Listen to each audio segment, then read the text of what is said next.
तो आज आज स्पेशल डे है। आज क्या है? हाँ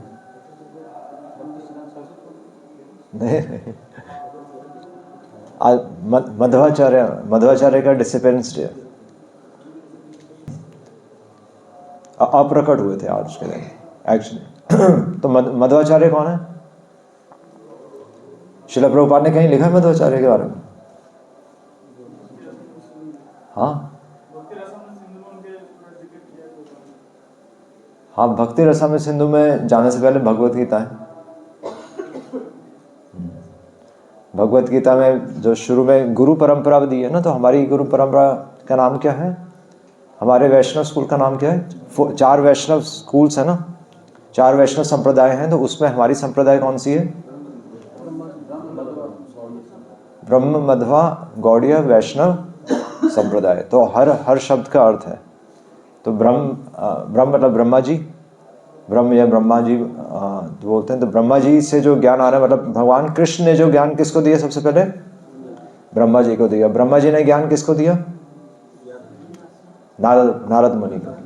नारद मुनि ने ज्ञान किसको दिया? व्यासदेव को। और फिर व्यासदेव से फिर मध्वाचार्य ने नॉलेज ली। तो ये ब्रह्म मध्वा, फिर आगे फिर सब्सिक्वेंटली फिर चैतन्य महाप्रभु इस संप्रदाय में आए 500 वर्ष पहले, और फिर ब्रह्म मध्वा गौड़ीय वैष्णव संप्रदाय। तो उस स्कूल से हम बिलोंग करते हैं।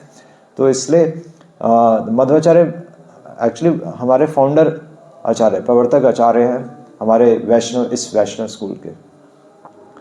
और तो उनका अप्रकट्य दिवस है। अप्रकट्य मतलब प्रकट अप्रकट। तो भगवान भी जैसे भगवान का जन्म साधारण गर्भ से नहीं होता, तो भगवान भी प्रकट होते हैं। तो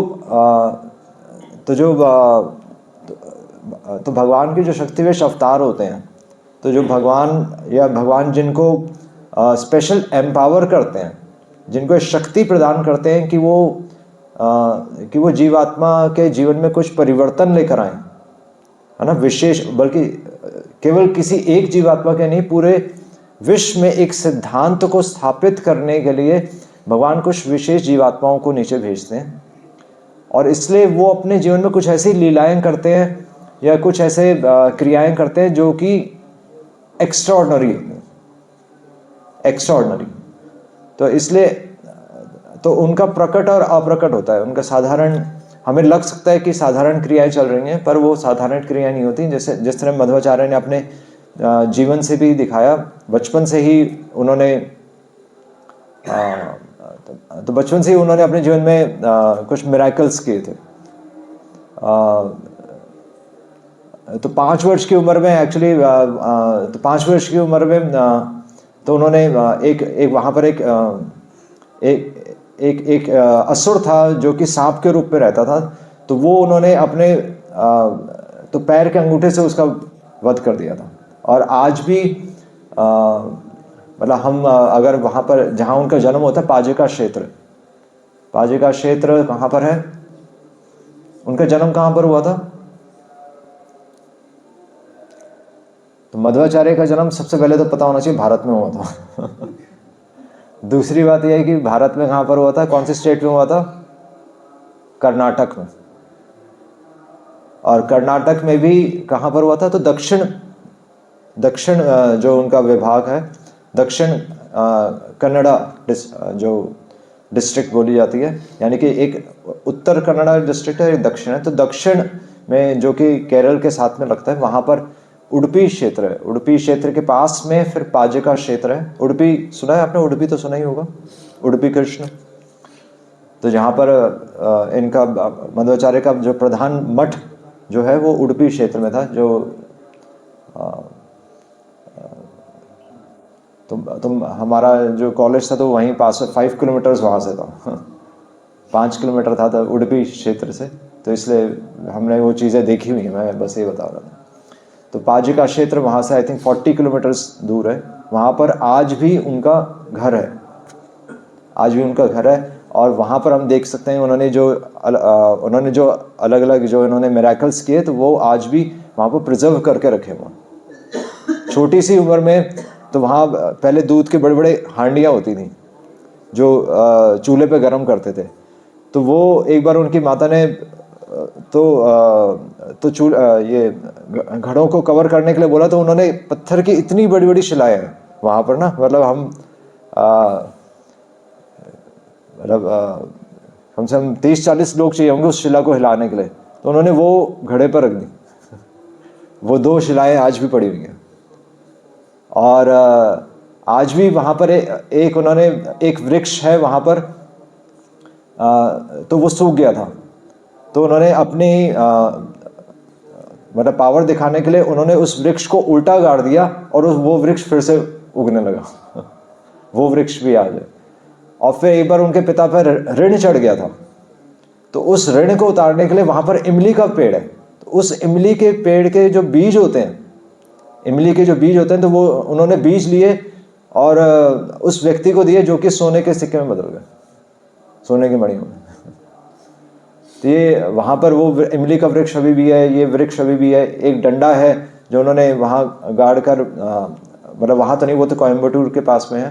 बचपन में उन्होंने एक डंडा गाड़ कर तो वहाँ से जल प्रकट कर दिया था। एक स्त्री, एक गर्भवती स्त्री को प्यास लग रही थी तो उसको पानी पिलाने के लिए। तो ऐसी अनेक अनेक लीलाएं हैं जिसके माध्यम से वो अपने जीवन से दिखाते हैं कि उनका जन्म साधारण जन्म नहीं हुआ। और इम्पॉर्टेंट क्यों है, मतलब हम उनके बारे में डिस्कस क्यों कर रहे हैं? तो ठीक है, मध्वाचार्य हमारे प्रवर्तक आचार्य हो गए, फाउंडर आचार्य हो गए हमारी संप्रदाय के, पर हम उनके बारे में डिस्कस क्यों कर रहे हैं? आज उनका अप्रकट दिवस भी है। वो अप्रकट हुए, प्रकट भी नहीं, मतलब प्रकट उनका जन्म जरूर हुआ, बट जाते जाते उन्होंने एक मैसेज दे दिया कि मैं साधारण, ये मेरा साधारण शरीर नहीं है। तो वो जहाँ जिस जगह पर बैठे थे, वहाँ बैठे बैठे वो ऐत्रेय उपनिषद पर व्याख्या कर रहे थे और बैठे बैठे वहाँ से गायब हो गए और उनके बाद वहाँ पर फूलों की वर्षा हो गई। और वो स्थान हम आज भी देख सकते हैं उडुपी में। जब वहाँ पर उडुपी कृष्ण के दर्शन करते हैं तो साथ में वहाँ पर जो प्राचीन मंदिर है, अनंतेश्वर जी का मंदिर है, तो वहाँ पर वो जगह स्थल अभी भी है जहाँ से वो अप्रकट हुए। तो ये तो हमने दर्शन भी किए। अभी मैं उडुपी, हम उडुपी गए थे तो वहाँ पर उडुपी कृष्ण के भी दर्शन किए और फिर वो मध्वाचार्य जिस स्थान से अप्रकट हुए तो वो उस जगह के भी दर्शन किए। पर पॉइंट ये है कि हम इन आचार्यों के दर्शन कर रहे हैं, उनके जहाँ से अप्रकट हुए उस स्थल के दर्शन करते हैं, उडुपी कृष्ण के दर्शन करते हैं, उनके घर पे गए, पाजिका क्षेत्र उनके घर पे गए, अलग अलग जगहों के दर्शन करते हैं, वो वृक्ष को देखा। तो ये सब हम क्यों कर रहे हैं? उनका स्मरण करने के लिए। और मतलब स्मरण करके क्या करेंगे? एक तो इम्पोर्टेंट चीज़ है शिक्षा। ये तो बहुत इम्पोर्टेंट है कि आचार्यों ने अपने जीवन से दिखाया कि, तो आचार्य वही होते हैं जो अपने जीवन से, आचरण से दिखाते हैं। तो एक्चुअली तो मध्वाचार्य ने अपने पूरा जीवन, तो भगवान का नाम तो लिया ही उन्होंने, पर अपने पूरे जीवन में उन्होंने 37 ग्रंथ लिखे, 37 संस्कृत में ग्रंथ लिखे, उनको सर्वमूल ग्रंथ बोला जाता है। तो अपने पूरे जीवन से उन्होंने दिखाया कि वो कुछ शिक्षा देने के लिए आए, ऐसे ही नहीं आए। तो एक तो इंपॉर्टेंट चीज है शिक्षा। और क्या इंपॉर्टेंट है?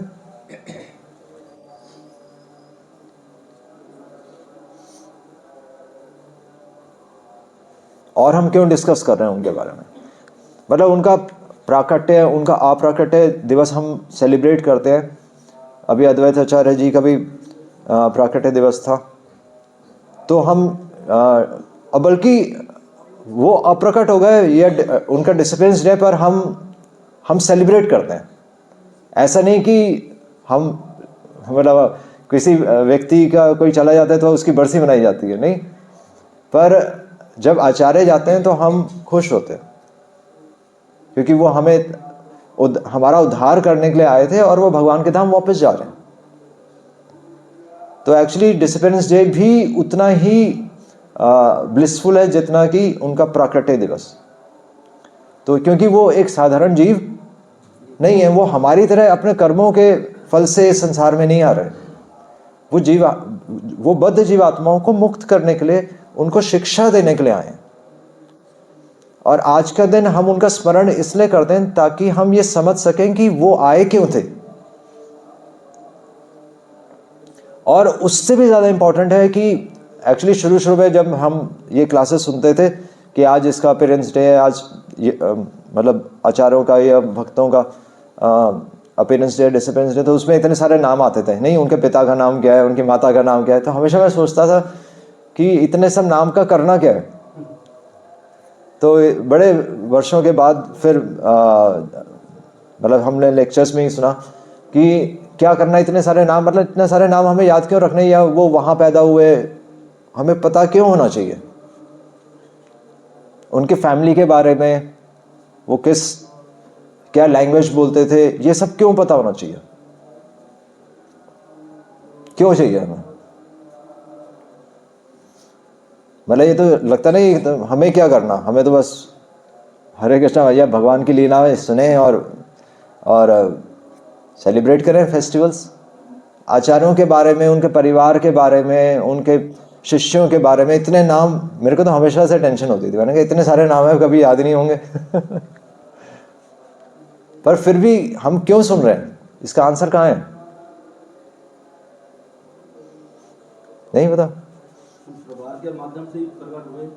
किसके माध्यम से? परिवार के माध्यम से ही। हाँ ठीक है, परिवार के माध्यम से प्रकट हुए, पर ठीक है, पर हमें मतलब हमें इतने सारे नाम का हम क्यों अपना टाइम लगाएं इन सब नामों में, या वो जिस स्थान पे वो जो जन्म लिए भगवान को। हाँ ठीक है, भगवान को, ये अच्छा आंसर है कि भगवान को भक्तों के बारे में सुनकर अच्छा लगता है। पर मैं कह रहा हूँ कि उनके पिता के बारे में, उनकी माता के बारे में, उनके शिष्यों के बारे में, चलो शिष्य तो परंपरा में ही आ गया, पर माता पिता के बारे में नहीं, कई बार ऐसे फैमिली की लीनेज ही बताते हैं। तो मैं कह रहा हूँ फैमिली मेम्बर्स, और ये वो भी खैर भक्ति हैं, पर ये सारे नाम क्यों पता होने चाहिए। अगर उनके फैमिली के बारे में बताएंगे तो ज़्यादा परेशान होंगे, क्योंकि उनके द्वारा उनकी फैमिली ग्लोरीफाई हो रही है। हाँ ये ठीक है आंसर, पर हमारे लिए प्रैक्टिकल क्या है, ठीक है वो है, पर हमें तो बोरिंग लग रहा है ना। मैं ये कह रहा हूँ हमें इंटरेस्टिंग क्यों लगना चाहिए, मतलब थोड़ा स्वार्थ की दृष्टि से देखना पड़ेगा हमारे लिए क्या है काम। तो चैतन्य चरितामृत में क्या आता? चैतन्य अमृत में तो सारे के सारे पूरे के पूरे चैप्टर में नाम ही नाम दिए हुए हैं, वो तो कभी पढ़ने का मन करेगा ही नहीं। आदि लीला में तो विशेष, पूरी की पूरी एक बुक ही, हाँ पूरी की पूरी बुक ही, उसमें नाम ही नाम चल रहे हैं, कभी इंटरेस्ट नहीं आएगा और बोरिंग लगेंगे, और बल्कि हम कभी पढ़ेंगे भी नहीं, पर फिर भी नाम दिए हुए हैं। और वो बल्कि चैतन्य चरितामृत तो पोस्ट ग्रेजुएशन मानी गई है। भगवत गीता अंडर ग्रेजुएशन है, भागवतम ग्रेजुएशन है, चैतन्य चरितामृत पोस्ट ग्रेजुएशन है। पोस्ट ग्रेजुएशन की बुक में जो सबसे जो बिगनिंग का जो चैप्टर्स हैं उसमें नाम ही नाम दिए हुए हैं आदि लीला में। तो नाम की क्या इंपॉर्टेंस है, और बल्कि इतने सारे नाम क्यों दिए हुए हैं। तो जैसे इनके शिष्यों का नाम दिया हुआ है, इनके परिवार का, ये किसके पुत्र थे, इनके पिताजी का नाम क्या है, किसी को नहीं पता होगा इनका ही नाम नहीं पता। मध्यगेह भट्ट थे। माता जी का नाम क्या था? वेदवती, कई जगह सत्यवती भी लिखा है। तो इनके शिष्यों के नाम क्या थे?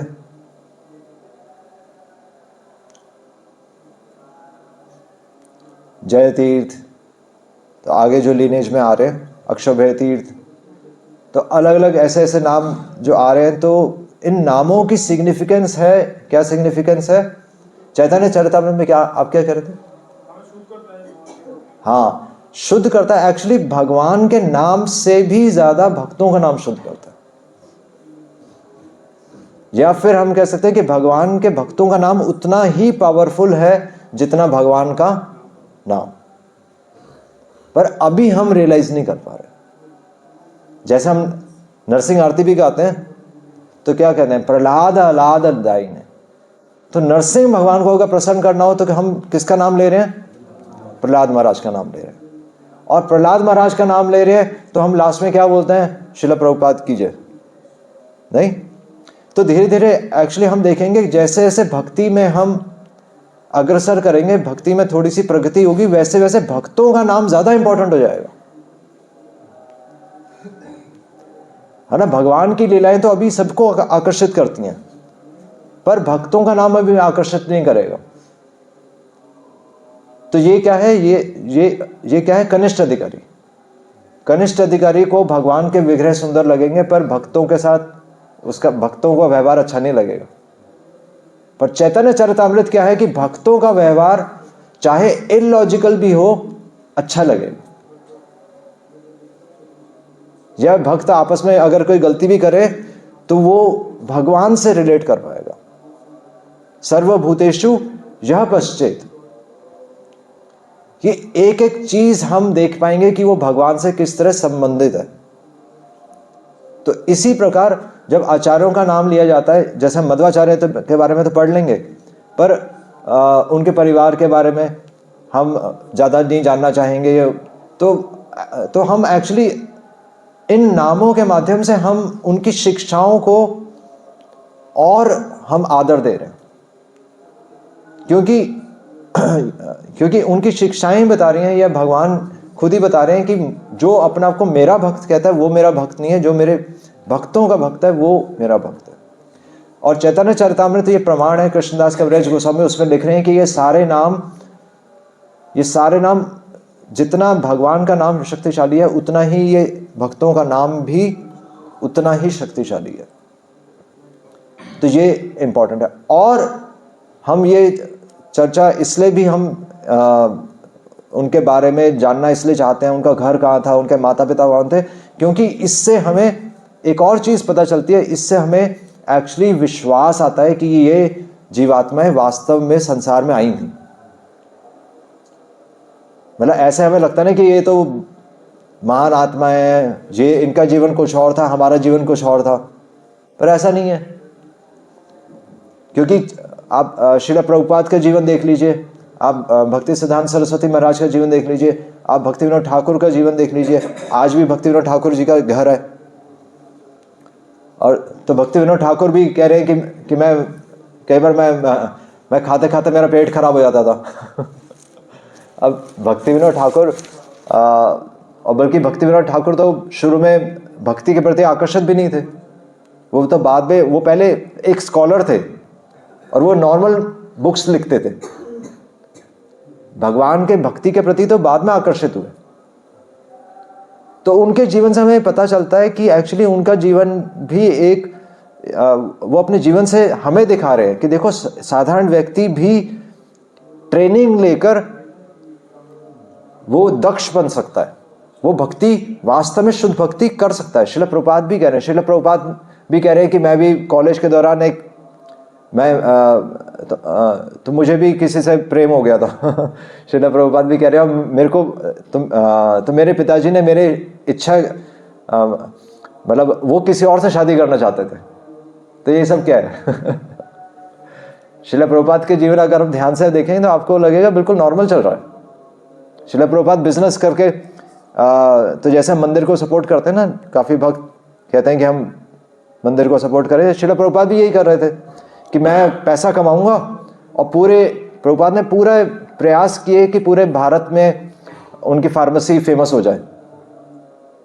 और उससे फिर प्रभुपाद जो वहाँ के जो सन्यासी थे तो उनको लाकर तो किराए पे मकान लाकर देते थे, उनको चीज़ें लाकर देते थे, उनको सपोर्ट करते थे। तो श्रील प्रभुपाद भी मतलब एक साधारण व्यक्ति की तरह प्रयास कर रहे थे कि मैं पैसे कमाऊंगा, फेमस हो जाऊंगा, और मैं भगवान का काम इस तरीके से पूरा करूंगा। फिर श्रील प्रभुपाद ने कहा कि भगवान ने मेरे लिए कुछ और प्लान किया। तो ये सब आचार्यों के जीवन से अगर हम ध्यान से हम देखेंगे तो हमें पता चलेगा कि इन सब ने भी ट्रेनिंग ली। भक्ति सिद्धांत सरस्वती महाराज, तो भक्ति विनोद ठाकुर ने भक्ति सिद्धांत सरस्वती महाराज को स्पेशली ट्रेन किया था, क्योंकि भक्ति विनोद ठाकुर ने तो आई थिंक 200 से ज़्यादा ग्रंथ लिखे, पुस्तकें लिखी, तो भक्ति सिद्धांत सरस्वती महाराज को उन्होंने ट्रेन किया ताकि वो उनको एडिटिंग में हेल्प कर सके। वो इतनी सारी बुक्स के लिए उनको मदद चाहिए थी और उन्होंने स्पेशली भगवान से एक जीवात्मा मांगी थी जो कि भगवान का मिशन पूरा कर सके। तो तब भक्ति सिद्धांत सरस्वती महाराज का जन्म हुआ था। तो उन्होंने उनको ट्रेन किया था। श्रील प्रभुपाद भी कह रहे हैं कि मेरे पिताजी ने मुझे बचपन से ट्रेन किया था। तो आचार्यों के जीवन हम डिस्कस क्यों करते हैं? क्योंकि हमें ये विश्वास हो कि जिस प्रकार उन्होंने जीवन जिया ये तो एक साधारण व्यक्ति भी ट्रेनिंग लेकर कर सकता है। हालांकि जाते जाते जरूर वो अप्रकट हो गए ये भी दिखा गए कि मैं थोड़ा मतलब एक्स्ट्रा ऑर्डिनरी था, क्योंकि वो तो फाउंडर आचार्य ही हो गए। पर अन्य आचार्यों का हम देखें तो उनका जीवन बिल्कुल वास्तविक जीवन ही लगता है। इसलिए हम उनके बारे में डिस्कस इसलिए भी करते हैं, इसलिए हमें पता होना चाहिए कि ये सब लोग वास्तव में थे और इसलिए हम उनके घर विजिट करते हैं, अलग अलग प्लेसेस विजिट करते हैं। आज भी वहाँ पर जो शिलाएं हैं, जो वृक्ष है, हम वो वहाँ पर जाकर उनको छू कर आते हैं कि देखो ये चीज़ें वास्तव में ही हैं, है ना। जैसे अभी हम मायापुर गए तो कहाँ गए, जगन्नाथपुरी गए तो वहाँ पर हरिदास ठाकुर की समाधि है। तो हरिदास ठाकुर वास्तव में वहाँ पर उनकी तो माला है आज भी। तो जब आप माला देखेंगे आप कहेंगे कि वास्तव में कोई व्यक्ति था भाई जो हरिदास ठाकुर, जो कि रोज 3 लाख नाम लेते थे और 3 लाख नाम लेने से पहले, खत्म करने से पहले वो प्रसाद भी नहीं लेते थे। तो ये सब चीज़ें संभव हैं, बट पहले हम बेसिक चीज़ों पर थोड़ा सा ज़्यादा वो करें। ऐसा नहीं कि हम जो वो कर रहे हैं वो करें, पर एटलीस्ट जो वो हमें शिक्षा दे रहे हैं या फिर जो हमारे जो प्रेजेंट आचार्य हैं वो हमसे जितना वो हमसे जितनी अपेक्षा करें वो तो करें। ठीक है, हम आचार्यों के जितना नहीं कर सकते, पर जितना आचार्य हमसे अपेक्षा कर रहे हैं, कम से कम हम 16 माला तो हम भगवान का नाम ले ही लें। ये तो श्रील प्रभुपाद हमसे अपेक्षा कर ही रहे हैं, है ना। एटलीस्ट हम सुबह उठकर मंगल आरती आते रहें, भगवान का श्रवण करते रहे अपने जीवन में, इतना तो हम ज़रूर कर लें। तो मध्वाचार्य, इसलिए हम मध्वाचार्य जी के बारे में या फिर अन्य आचार्यों के बारे में डिस्कस करते हैं। उनके आचार्य जितने भी आचार्य हुए हैं उनके बारे में डिस्कस करते हैं। तो मध्वाचार्य जी के बारे में विशेष क्या था कि मध्वाचार्य जी वैसे तो वास्तव में हमारे प्रवर्तक आचार्य ही हैं, फाउंडर आचार्य हमारे इस वैष्णव स्कूल के। पर मध्वाचार्य जी के बारे में और विशेष क्या है कि मध्वाचार्य जी एक्चुअली वास्तव में कौन थे? हाँ, वायु देव के अवतार माने हैं। तो एक्चुअली तो ये कहा गया कि प्रथमा हनुमंत, तो जो वायुदेव के अवतार है वही हनुमान जी। जो प्रथम हनुमान जी थे, द्वितीय भीम, जो हनुमान जी थे वही भीम जी थे, और जो भीम जी थे वही फिर वास्तव में बाद में मध्वाचार्य थे। तो थर्ड इनकारनेशन ऑफ वायुदेव माने जाते हैं। प्रथमा हनुमंता, द्वितीय भीम और तृतीय आनंद तीर्थ। तो इनका एक नाम था आनंद तीर्थ भी था इनका एक नाम। तो बचपन में ही इन्होंने संन्यास ले लिया था, 11 वर्ष की आयु में इन्होंने संन्यास ले लिया था। तो वो अपने जीवन से दिखा रहे हैं कि मतलब उन्होंने एक आश्रम एक्सेप्ट किया था। बचपन में ही अपने जीवन में उन्होंने दिशा दिखा दी थी कि मेरा जन्म साधारण एक जीव की तरह नहीं, मतलब साधारण जीवन जीने के लिए नहीं हुआ है। तो बचपन में ही उन्होंने संन्यास ले लिया था। और जिस फिर मठ में उन्होंने जिस मठ में जब आए थे तो उनका एक नाम पड़ गया था पूर्ण प्रज्ञ। तो मध्वा, तो हम इनको मध्वाचार्य बोलते हैं, माधवाचार्य नहीं बोलते, क्योंकि माधवाचार्य अलग है, मध्वाचार्य बोलते हैं, मध्वा। तो मध्वाचार्य, पूर्ण प्रज्ञ, आनंद तीर्थ, ये सब इनके अलग अलग नाम है। और इनका एक नाम है तो दशा प्रमेति। तो इन्होंने 10 सारे ग्रंथों से 10 पॉइंट्स निकाल कर दिए थे। 10 प्रमेति, 10 मतलब 10 मतलब 10।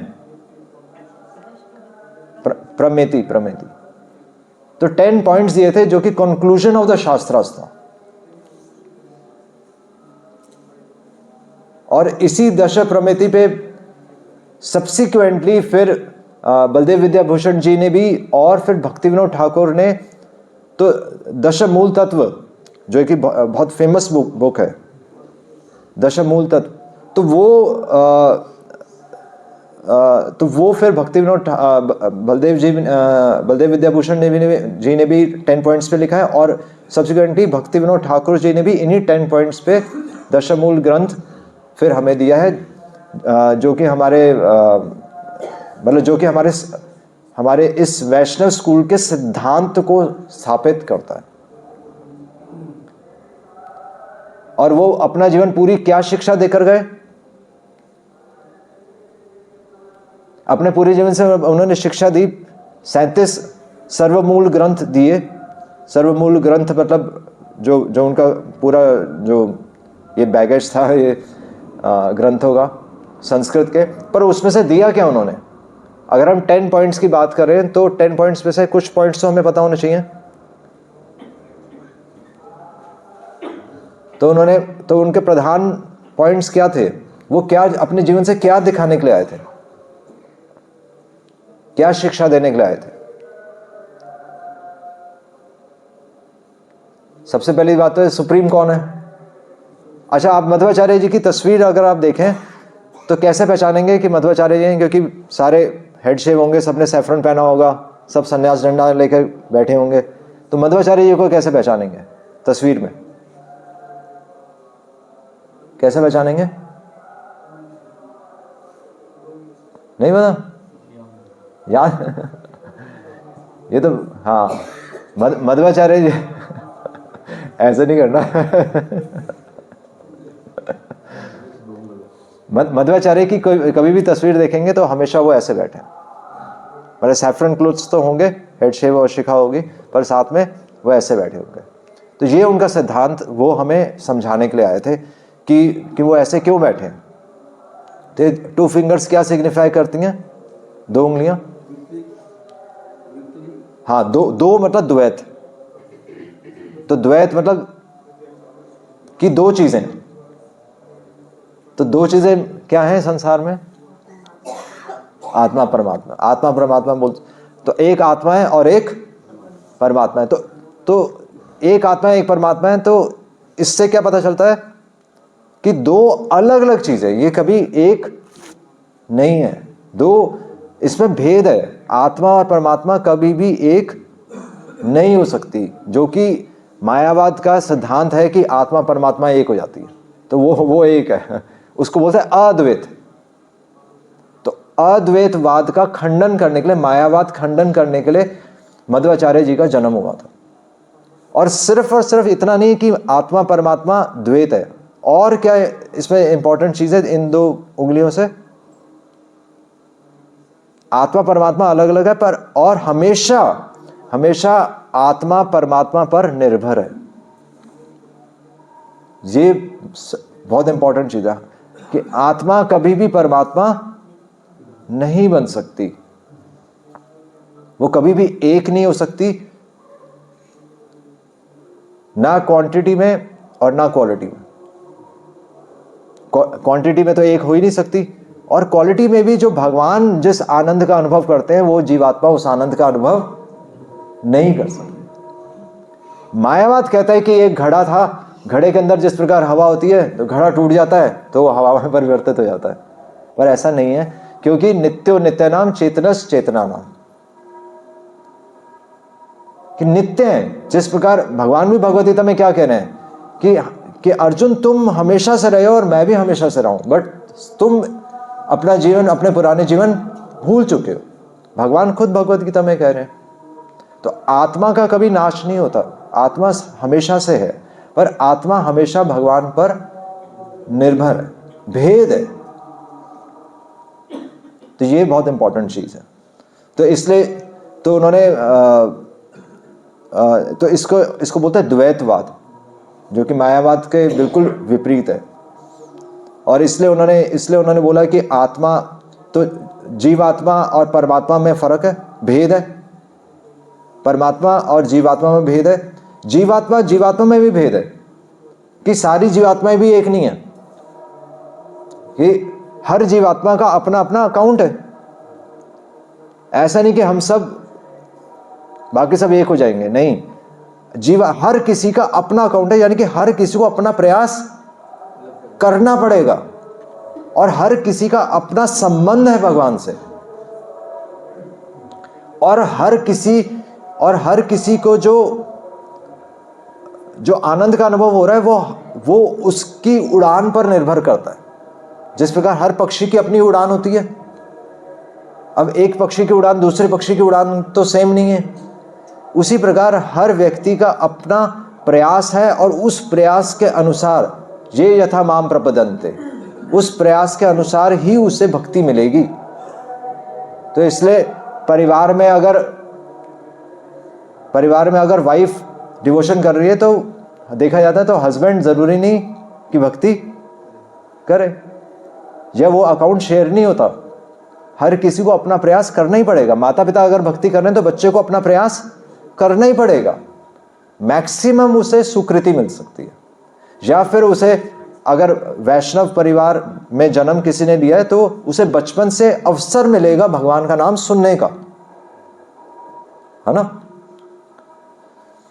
तो पर हर किसी का प्रयास अलग है और इसलिए हर किसी को भक्ति की आवश्यकता, हर किसी को अपना प्रयास करने की आवश्यकता है। इसलिए जीवात्मा में भी भेद है, और बल्कि जीवात्मा और जड़ वस्तु में भी भेद है, कि ऐसा नहीं कि संसार भी मिथ्या है, संसार भी वास्तविक है, पर ये क्या है, टेम्पररी है, बस अस्थाई है, स्थायी नहीं है बस। तो ये संसार भी वास्तविक है, संसार वास्तविक है, जीवात्मा भी वास्तविक है, भगवान भी वास्तविक है, और हर किसी का आपस में संबंध है ना। तो ये मध्वाचार्य जी का मेन जो मैसेज था, और उनका मेन मैसेज था कि भगवान की कृपा, क्योंकि जीवात्मा भगवान पर निर्भर है और जीवात्मा क्योंकि कभी भी भगवान नहीं बन सकती, इसलिए जीवात्मा हमेशा भगवान की कृपा पर निर्भर है मुक्ति के लिए। भगवान की कृपा के बिना कुछ भी संभव नहीं हो सकता, क्योंकि अगर हम केवल ये सोचें कि मैं अपने प्रयासों से कर लूंगा तो वो भी संभव नहीं है। हमेशा भगवान की कृपा हमें चाहिए ही चाहिए। तो ये बहुत इंपॉर्टेंट चीज़ थी। और उन्होंने बताया कि हमें ये इसका प्रोसेस क्या है, तो इसका प्रोसेस है वैराग्य, संसार से वैराग्य जितना हम लेंगे तो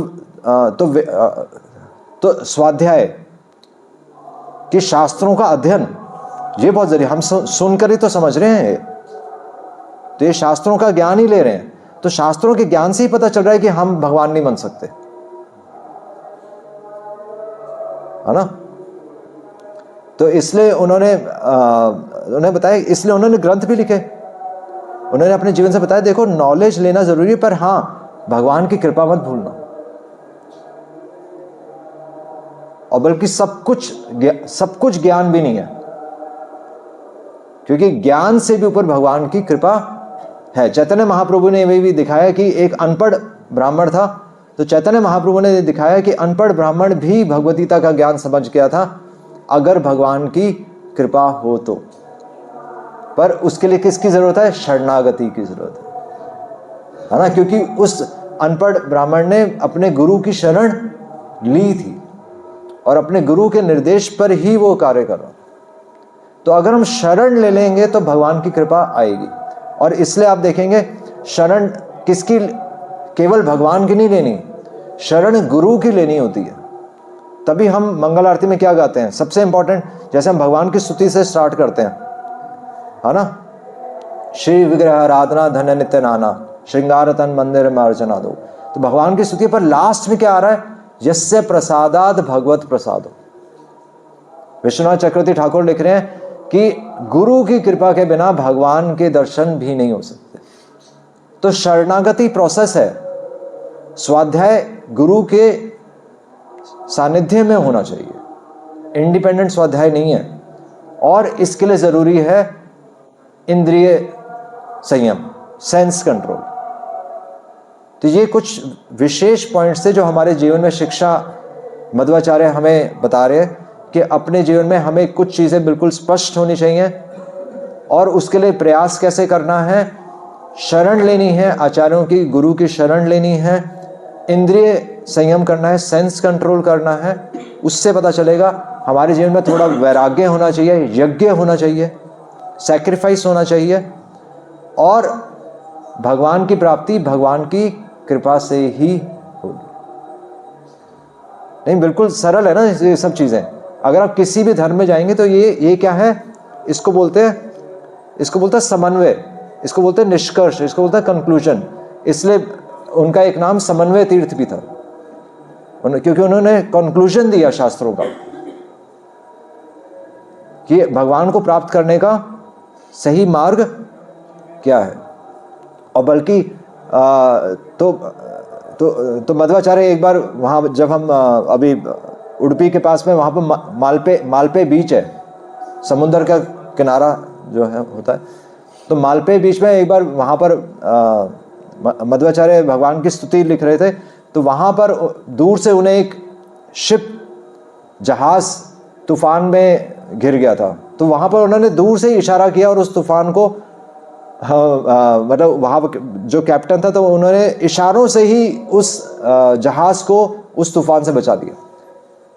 और फिर उस जहाज़ में तो वहाँ पर बहुत सारा चंदन द्वारका लेकर जा रहे थे।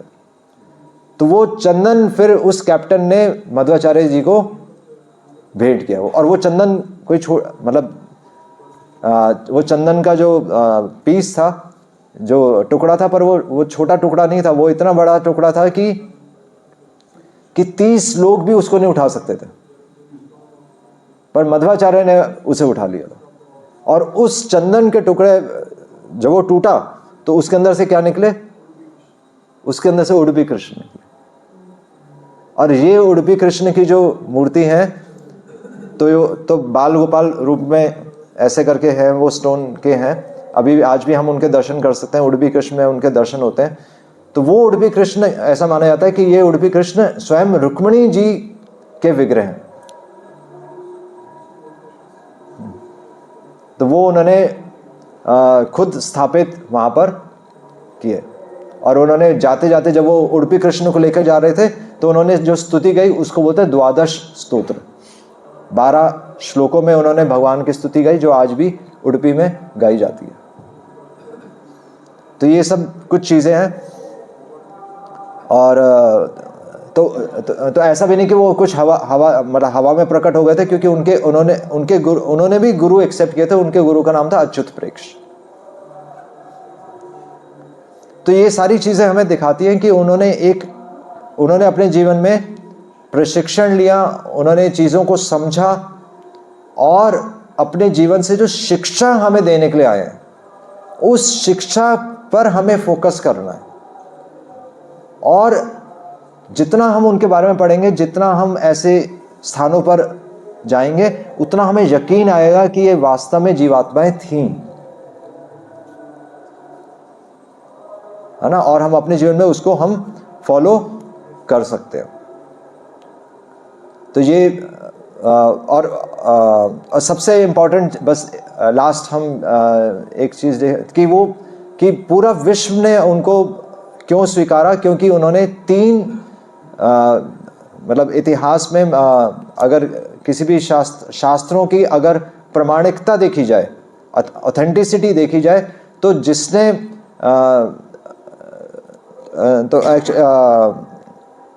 तो प्रस्थान त्रय बोलते हैं कि अगर 3 बुक्स पे आपने कमेंट्री लिखी है तो आपको प्रमाणिक माना जाता है किसी भी आचार्य को। तो वो 3 बुक्स क्या है? सबसे पहले वेदांत या फिर उपनिषदों पर, अगर किसी ने उपनिषदों पर अपना भाष्य दिए, भाष्य या फिर कमेंट्री उपनिषदों पर, दूसरा ब्रह्म सूत्र पर, वेदांत सूत्रों पर, वेदांत पर यानी कि उपनिषदों पर, वेदांत सूत्र पर यानी कि ब्रह्म सूत्र पर, और तीसरा भगवत गीता पर। अगर किसी भी आचार्य ने इन तीनों का समन्वय करके और इन तीनों पर अपना भाष्य दिया है, जो कि यानी कि जिसको सबने एक्सेप्ट किया है, तो फिर उसको वास्तव में आचार्य या प्रमाणिक आचार्य माना जाता है। और मध्वाचार्य जी ने अपने जो सर्वमूल ग्रंथों में इनको पूरा कवर किया। तो इसलिए केवल हम ही इनको नहीं मानते, मतलब इनको सारी वैष्णव संप्रदाय इनको स्वीकारती है कि ये वैष्णव आचार्य, प्रमाणिक वैष्णव आचार्य हुए हैं। और इसलिए ब्रह्म, मध्वा, गौड़ीय, वैष्णव संप्रदाय। गौड़ीय तो फिर बाद में फिर चैतन्य महाप्रभु जो आगे आकर जो ज्ञान दे रहे हैं वो है, बट ये मध्वाचार्य ने अपने जीवन से हमें ये शिक्षाएं दी जो कि हमें अपने जीवन में फॉलो करनी है। तो इसलिए आज हम मध्वाचार्य जी के बारे में डिस्कस कर रहे हैं, क्योंकि ठीक है भगवान के बारे में तो है, भगवान के लिए तो रिस्पेक्ट आ जाती है, पर भक्तों के लिए रिस्पेक्ट थोड़ी देर से आती है। तो वहाँ तक हमें पहुँचना है, बल्कि जो दास कि जो भगवान का जो मिशन पूरा कर रहे हैं, उनके लिए हमारा आदर उनके लिए हो, क्योंकि वो भगवान का मिशन पूरा कर रहे हैं। हरे कृष्णा कृष्णा कृष्णा हरे हरे, हरे राम राम राम हरे हरे। श्रील प्रभुपाद की जय।